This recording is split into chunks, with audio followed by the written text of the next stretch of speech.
우리는 지금 로마서를 지금 보고 있습니다. 저는 이제 로마서를 우리 성도님들과 함께 이렇게 나눌 수 있어서 얼마나 감사한지 몰라요. 그래서 로마서를 연구하는 그 즐거움, 매일 로마서에 잠겨서 로마서에 있는 책들을 한 페이지씩 넘겨가면서 또 다른 목사님들, 다른 학자들은 어떻게 로마서를 연구했는지를 살펴보면서 그 로마서를 연구하고 있는 저의 모습이 저는 참 좋고 그것을 즐기고 있습니다. 로마서를 같이 이렇게 앞으로 여행하면서 저와 함께 여러분들도 같은 동일한 은혜를 좀 나누었으면 좋겠고요. 로마서는 도전이 있습니다. 어떤 도전이냐면 로마서를 통해서 세속화되어 있고 기본주의 영성에 빠져 있고 그리고 자유로운 신학에 대한 그리고 요즘 불건전한 종말론에 빠져있는 혼돈스러운 그러한 상황 속에 지금 전 세계가 혼돈하고 있는 이 시대에 바른 복음이 도대체 무엇이냐, 올바른 구원론이라고 하는 것은 무엇이고 올바른 교회론은 도대체 무엇이냐라고 하는 것을 질문하고 있다는 것이죠. 그게 바로 로마서의 도전입니다. 그래서 여러분 오늘 화면에 있는 것처럼 다시 이 로마서 전체 시리즈의 제목을 제가 이렇게 잡았던 거 기억하시죠? One Gospel, One Church. 하나의 복음, 하나의 교회입니다. 이것을 로마서를 계속 여행할 동안에 계속해서 머리에 상기시키면 좋겠어요. 한번 따라하면 좋겠어요. 하나의 복음, 하나의 복음, 하나의 교회, 하나의 교회. 하나의 교회. 한 교회는 어떻게 이루어지는가? 하나의 복음으로만 가능하겠지요. 우리는 지난 우리 강명석 목사님 설교가 중간에 끼어 있어서 한번 다시 정리를 하고 넘어가면 로마서 1장 1절부터 4절까지 두 번의 설교를 했는데요. 첫 번째는 하나의 복음이었고 두 번째는 복음은 예수 그리스도입니다 라고 하는 주제였습니다. 그래서 오늘은 복음을 들어야 하는 목적에 대한 이야기를 같이 나누려고 합니다. 오늘 본문인 로마서 1장 5절로 7절에 있는 말씀인데요. 한번 같이 읽기를 바랍니다. 같이 읽겠습니다. 그로 말미암아 우리가 은혜와 사도의 직분을 받아 그의 이름을 위하여 모든 이방인 중에서 믿어 순종하게 하나니 너희도 그들 중에서 예수 그리스도의 것으로 부르심을 받은 자니라. 로마에서 하나님의 사랑하심을 받고 성도로 부르심을 받은 모든 자에게 하나님 우리 아버지와 주 예수 그리스도로부터 은혜와 평강이 있기를 원하노라. 아멘. 로마서 서론은 로마서 1장 1절로 17절까지의 말씀입니다. 여러분 성경 가지고 계시면 이렇게 살펴보시면 로마서 서론은 세 부분으로 구성되어 있습니다. 첫 번째는 인사말이고 그리고 감사에 대한 말씀이고 세 번째는 로마서의 전체 주제입니다.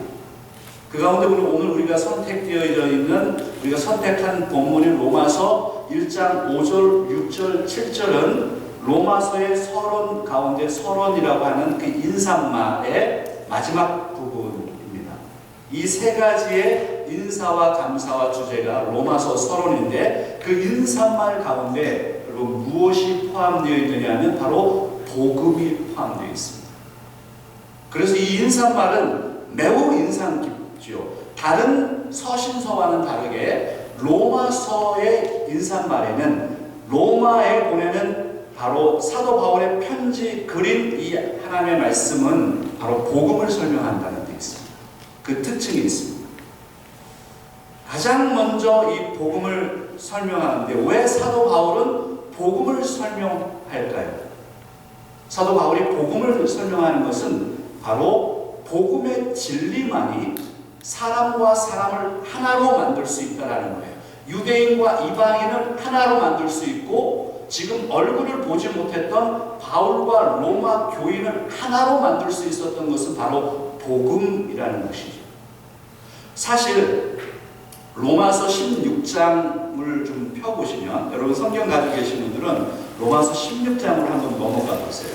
로마서 16장에 보면 3절부터 16절까지 사람들이 나옵니다. 이것은 인사 리스트라고 해요. 이 인사 목록이 나오는데 몇 명이 등장하느냐 하면 26명이 등장합니다. 여기에 보면 사도 바울이 이미 로마에 있는 사람들, 로마의 그리스도인들을 26명을 알고 듣고 있었다라는 것이죠. 거기에는 거기에는 브리스길라와 아굴라라고 하는 인물도 있죠.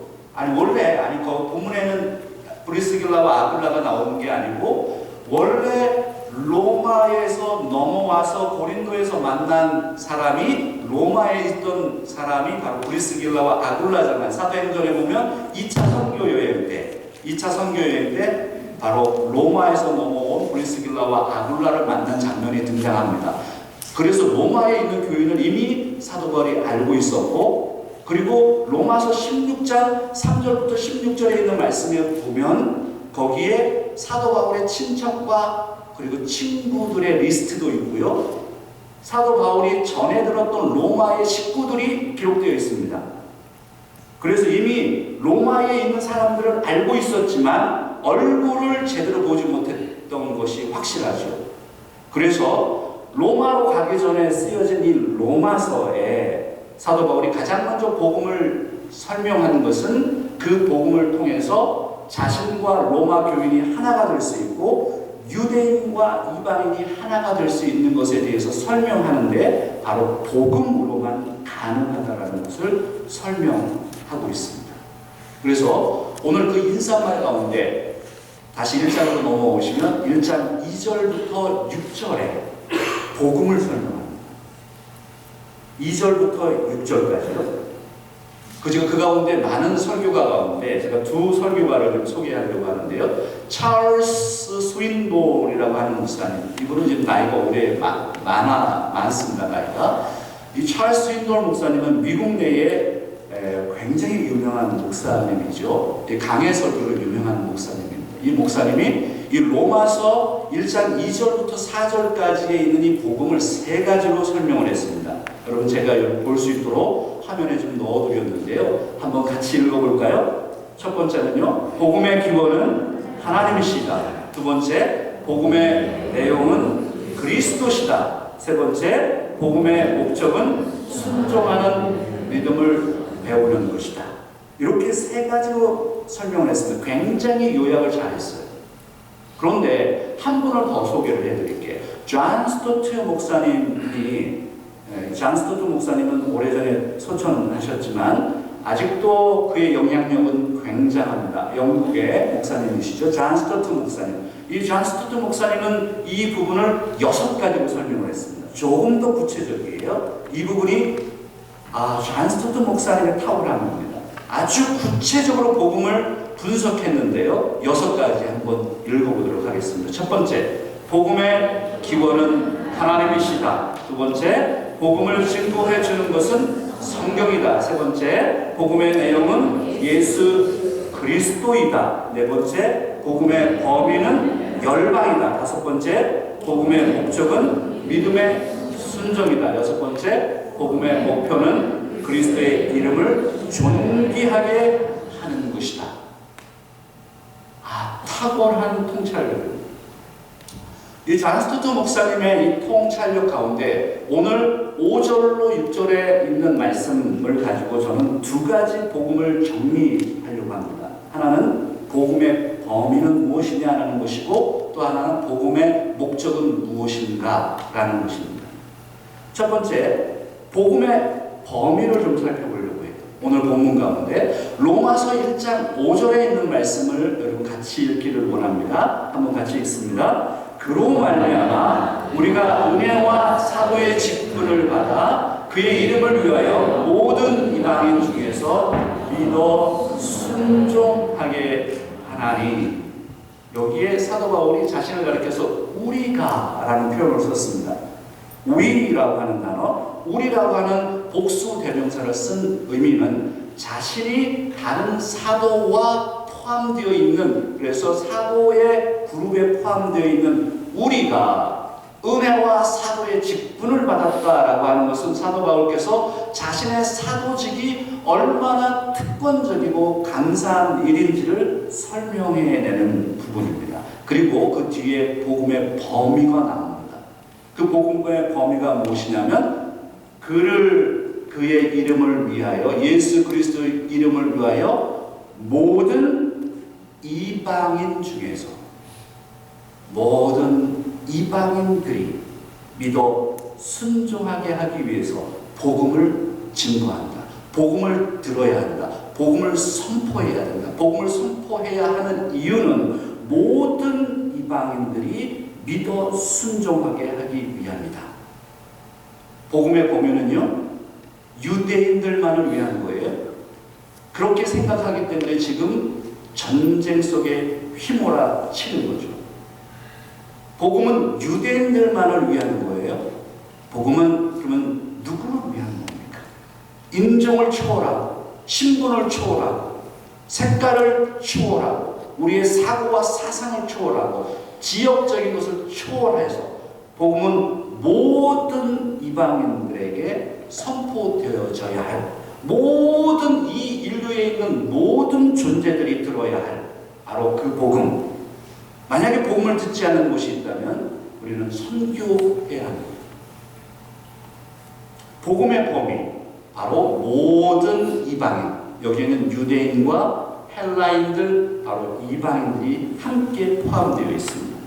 그리고 복음의 목적에 대한 이야기를 좀 하겠습니다. 1장 5절에 있는 말씀인데요. 복음의 범위는 열방이고 복음의 목적은 무엇이냐? 1장 5절에 있는 말씀을 한번 다시 읽어볼게요. 같이 잘 생각하면서 읽겠습니다. 그로 말미암아 우리가 은혜와 사도의 직분을 받아 그의 이름을 위하여 모든 이방인 중에서 믿어 순종하게 하나니. 여기에 마지막에 있는 구문입니다.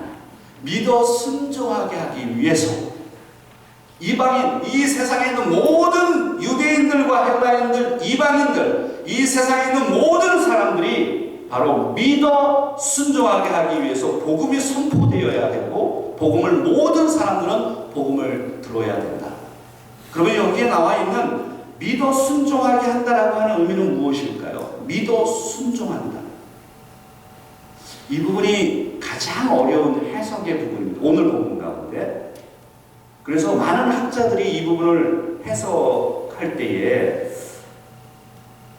세 가지 정도로 좀 이렇게 정리가 되는데, 제가 화면으로 좀 보여드릴 거예요. 정리를 위해서. 믿음의 순종을 어떻게 해석할 것이냐는 이 로마서 1장 5절을 해석하는데 굉장히 중요합니다. 앞에 화면을 좀 보여주시면 그 헬라어에 이렇게 되어 있습니다. 파코엔이라고 하는 단어는 순종, obedience라고 하는 단어이고요. 피스튜스라고 하는 것은 믿음, faith라고 하는 단어입니다.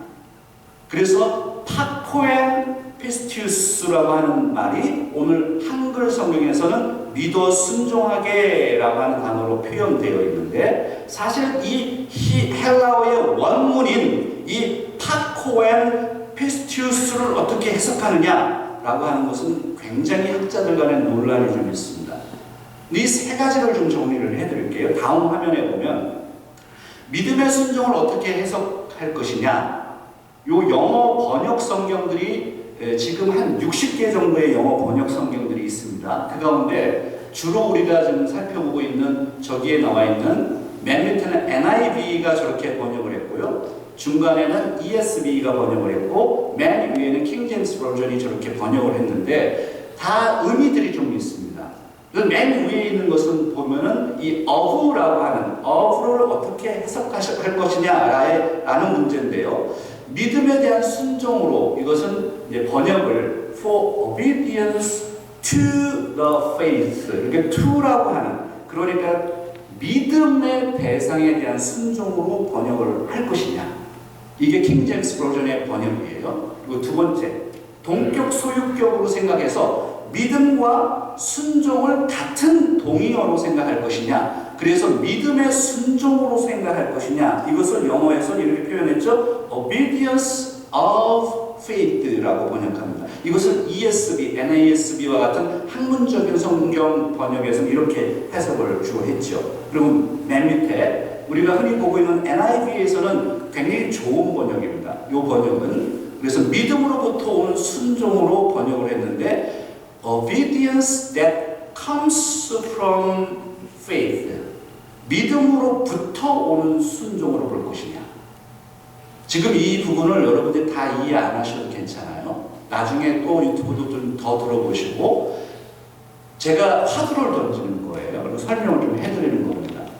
왜 믿음의 순종이라고 기록했을까? 사도 바울이 이 믿음의 순종, 복음을 듣고 믿어 순종하게 한다는 의미 속에 믿음만을 설명하지 아니하고 왜 순종을 얘기했을까?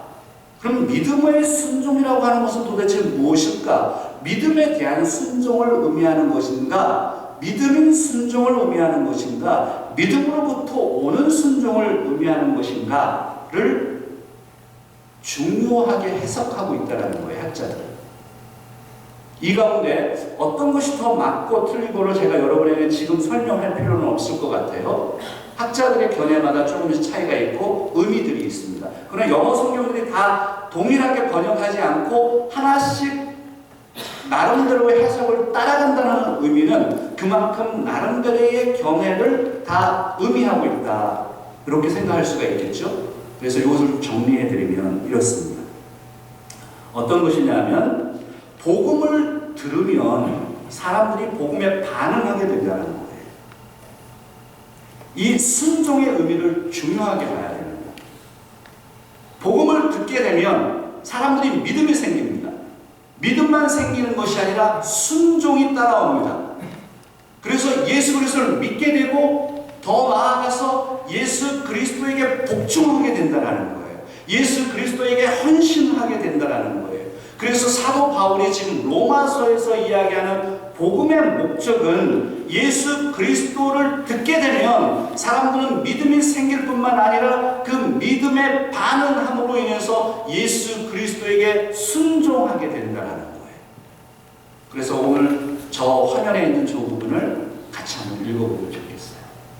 함께요. 시작. 복음을 들어야 하는 목적은 예수 그리스도에 대한 전적인 믿음의 순종 때문입니다. 사랑하는 여러분, 우리는 지금 매주 강단에서 복음이 선포되고 있습니다. 제가 우리 교회에 부임해가지고 지난번에 우리 강여성 목사님이 와서 이제 저희 교회에 함께하고 아무튼 우리 성도님들에게 인사 전해달라고 너무 성도님들 감사하다고 전해 주셨고요. 설교하는데 자기가 굉장히 좋았대요. 왜냐하면 성도님들이 말씀을 너무 잘 듣고 굉장히 탁월한 교회라는 것을 알았다고. 그래서 얼마나 제가 뿌듯하던지요. 그래서 우리 교회 성도님들이 그렇습니다. 아무튼 우리 강 목사님이 얘기하면서 설교가 굉장히 많다라고 얘기를 하시는 거예요. 예배가 그렇게 많냐? 수요일날은 또 수요일날 교회 강좌하죠. 또 목요일 금요일날 또 설교, 새벽 설교하고 토요일날 설교하죠. 주일날 설교하는데 다 다른 본문으로 지금 설교를 하잖아요. 제가 우리 교회 부임하고 대충 계산을 해보니까 벌써 80번 정도 설교를 했더라고요. 무슨 변화가 있을 것 같아요. 설교를 계속 하는데 아무 변화가 없으면 이거 이상한 거잖아요. 저는 매번 그리스도를 설교하기 원합니다. 저의 설교의 목적은 그리스도를 드러내는 데 있습니다.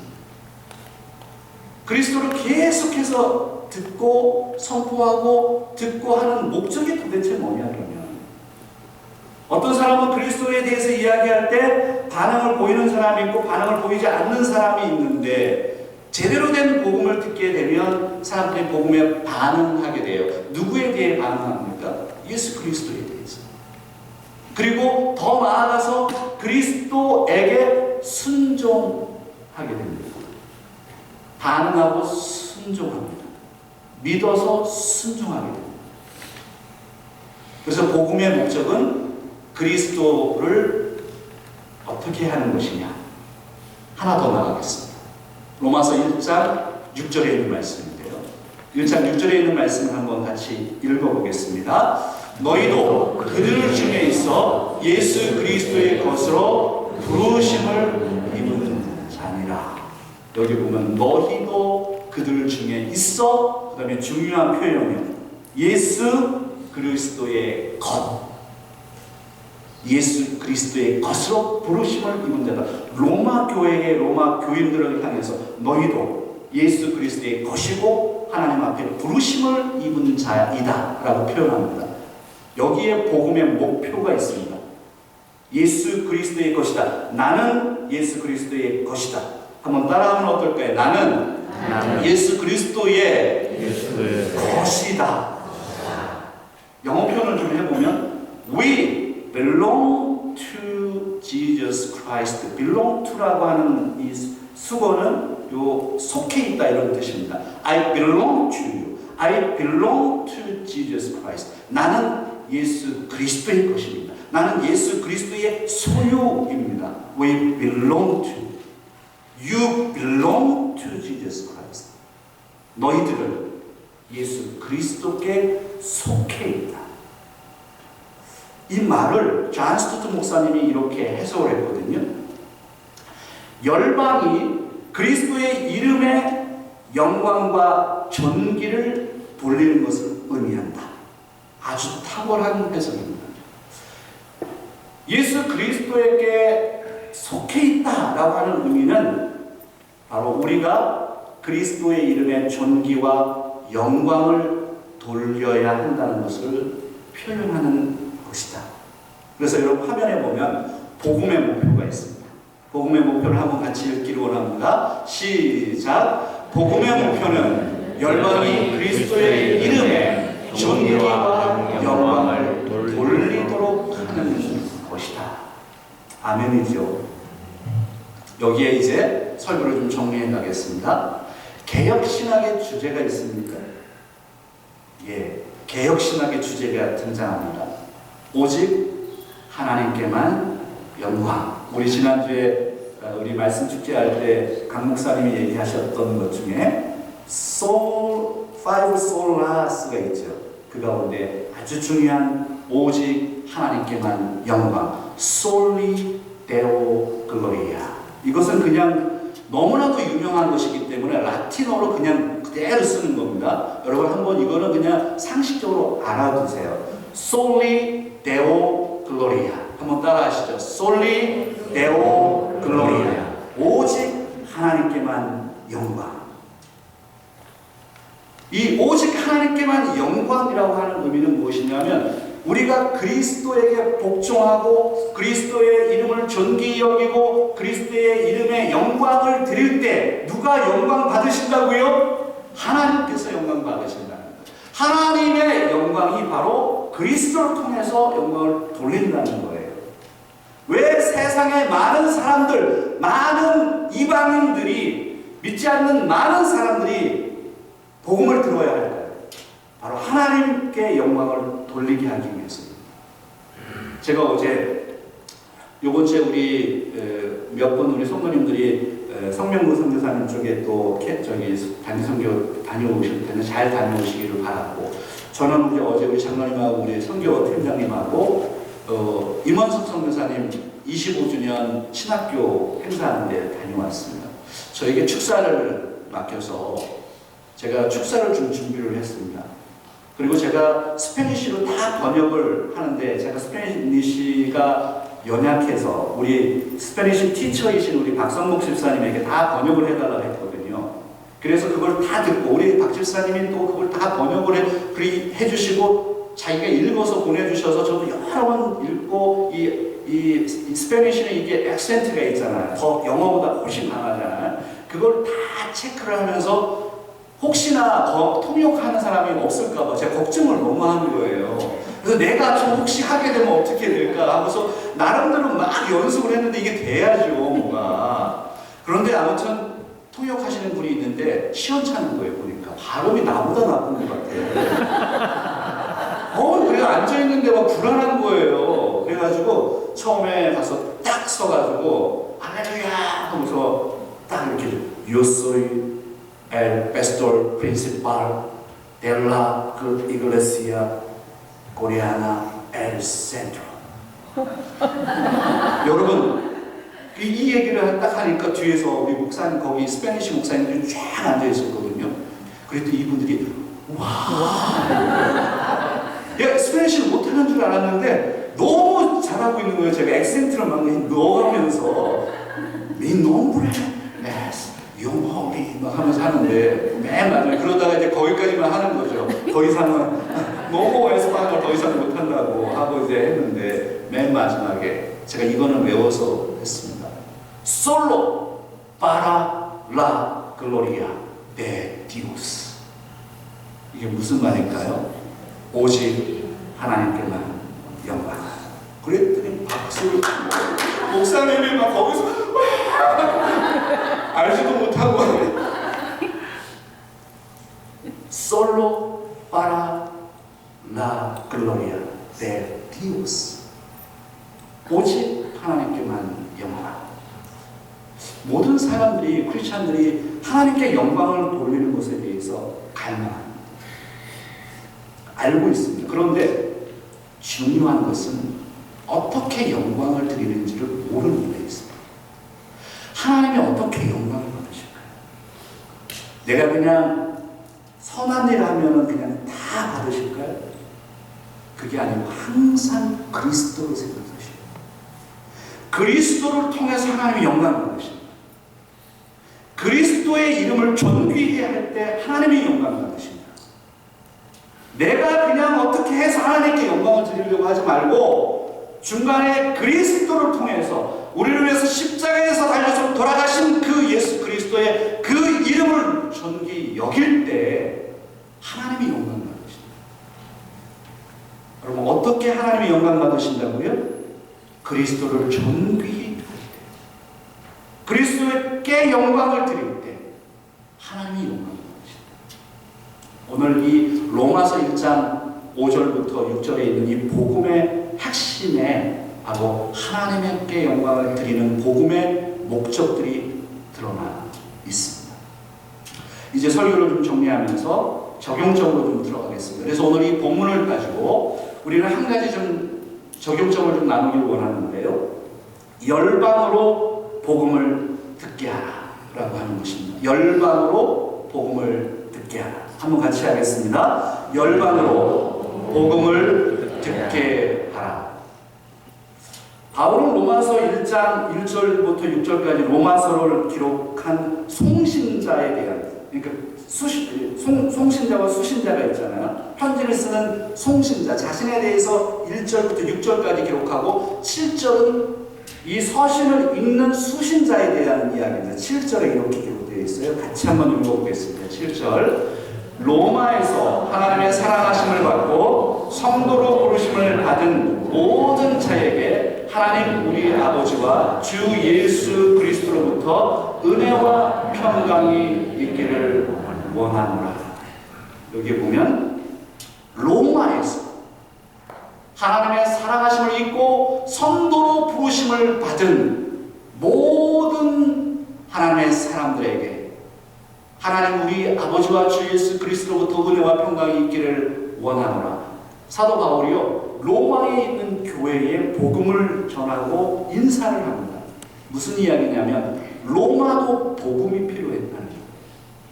로마 사람들도 복음을 들어야 했다라는 것입니다. 그래서 오카나 목사님도 예전에 오래전에 돌아가셨지만 많은 분들이 오카나 목사님 존경하죠. 저의 멘토 중에 한 분이셨고, 이 오카나 목사님이 로마서를 강의할 때 이 부분을 이렇게 말씀했습니다. 로마 교회는 복음을 다시 들어야 했다. 로마에도 복음이 필요했다는 거예요. 생각해 보세요. 사도 바울이 로마서를 기록할 때 로마는 어떤 도시였습니까? 타락의 도시, 쾌락의 도시, 정복의 도시, 제국의 도시, 이스라엘을 박해하던 도시, 로마의 황제들이 자신을 숭배하라고 했던 그 로마 황제가 거하는 도시가 로마였고, 그 로마는 사실은 원수의 도시, 원수의 나라입니다. 그런데 사도 바울은 로마의 복음을 전합니다. 왜요? 원수의 나라 그 안에도 하나님의 백성이 있기 때문입니다. 복음은 경계를 무너뜨립니다.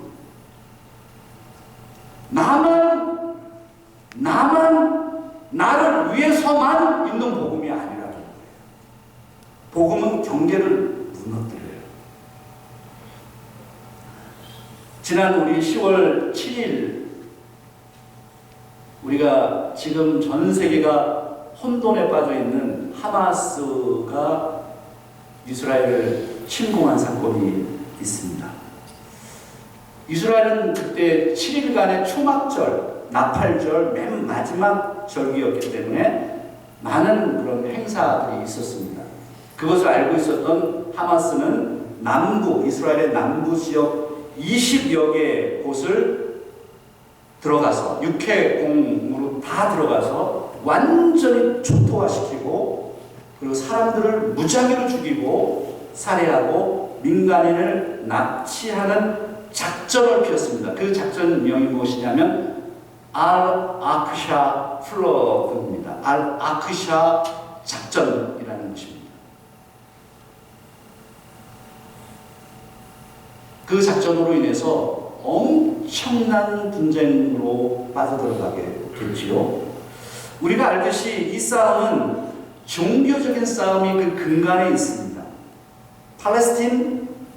팔레스틴은 나중에 로마가 붙인 이름입니다. 그 전에 가나안, 성경의 가나안의 가자라고 하는 도시, Gaza는 한글로 가자라고 표현되어 있지만 성경에는 가사로 표현되어 있습니다. 창세기 10장 19절에 처음 아브라함 시대에 지금부터 4,000년 전부터 가사라고 하는 동네가 있었고 성경의 블레셋 지역이었고 블레셋은 늘 가나안 사람들 그리고 그 안에 있는 이스라엘을 괴롭혔던 족속입니다. 성경에 끊임없이 4,000년 동안 지속되어 왔던 그 가사, 지금 여러분이 지도를 보고 있는 바로 서안지구 그 다음에 밑에 있는 바로 가자지구, 그리고 그 서안지구 중간에 예루살렘이라고 하는 곳이 있습니다.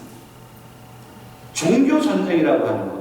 여호수아에게 하나님께서 명령하셨죠. 너희는 가나안 땅으로 들어가면 가나안에 있는 족속들을 모두 다 멸절하라. 그런데 가나안에 들어갔을 때 이스라엘 백성들이 그 멸절을 하지 못했습니다. 사람들이 남아 있었습니다. 물론 블레셋은 가나안 족속은 아니었지만 끊임없이 불경건하는 사람들로 이스라엘을 계속해서 괴롭혔던 족속들입니다. 그런데 이게 성경의 오랜 역사 속에서 그리고 이스라엘이 나중에 바벨론 제국의 포로로 잡혀가게 되고 정복당하고 나라를 잃게 되고 그 다음에 어떻게 됐습니까? 바벨론에 정복당하고 로마에 정복당하고 그리고 이슬람에게 정복당하고 그리고 근대에 와서는 오스만 투르크 제국, 지금 우리가 알고 터키에게 정복당하고 그리고 현대에는 영국이 지배하고 그리고 1948년에 영국으로부터 독립한 나라, 그래서 그때 이름을 다시 붙인 이름이 바로 이스라엘입니다. 거기에는 그런 여러 4,000년의 역사 속에서 그래서 사람들이 얽히고 설키고 이슬람, 아랍 사람들과 유대인들이 얽히고 설키고 저 땅에 사람들이 계속해서 전쟁의 혼돈 속에 수없는 시간 동안 보냈던 것을 우리가 알고 있지 않습니까? 그렇게 오랜 전쟁 속에서 무슬림 아랍 사람들과 이스라엘이 엉켜서 살면서 여러분 다음 사진을 좀 보시면 바로 저기가 성전산입니다. 지금 예루살렘 올드 시티에 있는 저 성전산인데 네모 반듯하죠? 저게 전부 성전산인데 맨 아래쪽에 있는 그 사원이 알-아크샤 사원이고 중간에 황금돔으로 되어 있는 것이 바로 이슬람 모스크입니다. 저 안에 바로 저기가 모리아산이고 저기가 솔로몬 성전이 세워졌던 곳이고 그러나 지금은 이슬람 무슬림들이 저 성전을 차지하고 있기 때문에 유대인들이 들어갈 수가 없는 겁니다. 그래서 유대인의 종말론은 무엇이냐면 바로 이슬람을 다 쓸어버리고 저 성전산에 바로 제3성전을 세우고 제사를 회복하고 그렇게 그 개념을 유대인들이 갖고 있습니다. 그렇기 때문에 전쟁의 핵심은 무엇이냐 하면 이제 이스라엘은 이슬람을 완전히 쫓아내는 것이고 바로 팔레스타인의 완전히 이 우파의 극단적인 우파에 속하는 하마스는 이스라엘을 초토화시키는 것입니다. 그래서 전쟁은 끊임없이 폭풍 전야로 들어가게 됐고 경제, 정치 그리고 전 세계가 공포로 또 분열로 점철되게 됐습니다. 저는 오늘 이번 이 사건을 로마서와 좀 연관시켜보고 싶습니다. 이스라엘과 팔레스틴의 전쟁은 수천 년의 악한 뿌리가 근간에 있습니다. 그들의 막힌 담을 어떻게 무너뜨릴 수 있을까요? 그들은 막혀 있습니다. 가자 지구가 봉쇄되어 있는 것처럼 막혀 있습니다. 유대인과 팔레스틴 사람들이 막혀 있습니다. 근데 저는 생각해 봅니다. 왜 이 사람들이 하나 될 수 없을까? 어떻게 이 막힌 담을 무너뜨릴 수 있을까? 곰곰이 생각해 보는데 이 이스라엘과 무슬림 팔레스틴 사람들이 가지고 있지 않은 그것이 무엇이냐면 바로 복음입니다. 유대인은 복음의 주인공이신 예수 그리스도를 구세주로 믿지 않습니다. 그렇다면 무슬림들, 팔레스틴 사람들은 그러면 예수 그리스도를 믿는가? 그 사람들도 예수 그리스도를 복음으로 받지 않습니다. 그래서 이스라엘과 무슬림은 예수 그리스도라고 하는 복음을 둘 다 배척하고 있는 것이죠. 그래서 에베소서에 있는 말씀을 한번 보면서 설교를 정리하겠습니다. 에베소서 2장 13절과 14절에 있는 말씀을 한번 읽어볼까요? 이제는 전에 멀리 있던 너희가 그리스도 예수 안에서 그리스도 피로 가까워졌느니라. 그는 우리의 화평이신지라 둘로 하나를 만드사 원수된 것 곧 중간에 막힌 담을 자기 육체로 허시고. 에베소서에서 무엇을 강조하느냐면 바로 예수 그리스도의 십자가 사건, 예수 그리스도의 제물 되신 그 사건을 통해서만 유대인과 헬라인들, 유대인과 이방인에 막혀있던 그 담을 헐고 하나가 되어서 교회를 만들었다는 거예요. 예수 그리스도의 복음만이 바로 하나가 되게 합니다. 팔레스타인도 이스라엘에서도 동일하게 지금 필요한 것은 복음입니다. 예수 그리스도입니다. 그들에게 복음이 없다면 팔레스타인과 이스라엘은 끊임없는 전쟁 속에 빠져 있을 것입니다. 여러분 기도해 주십시오.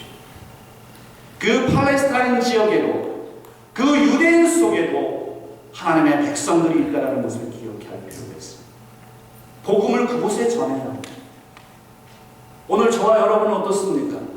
저와 여러분들 우리 가운데 막혀있는 담이 있습니까?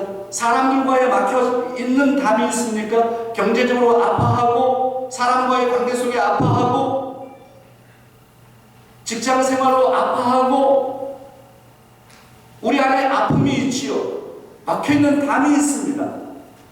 그 아픔과 막혀있는 담을 어떻게 허물어 버릴 수 있을까요? 오직 바로 그리스도의 은혜에 있습니다. 그리스도에게 다시 돌아가셔야 됩니다. 자신에게 복음을 증거하십시오. 내가 지금 복음을 들어야 합니다. 복음을 들을 때 우리는 그리스도에게 대한 복종이 일어나고 예수 그리스도를 존귀히 여길 수 있고 내가 존귀히 여기는 나의 모습을 통해서 하나님께서 영광 받으실 것입니다. 기도하겠습니다.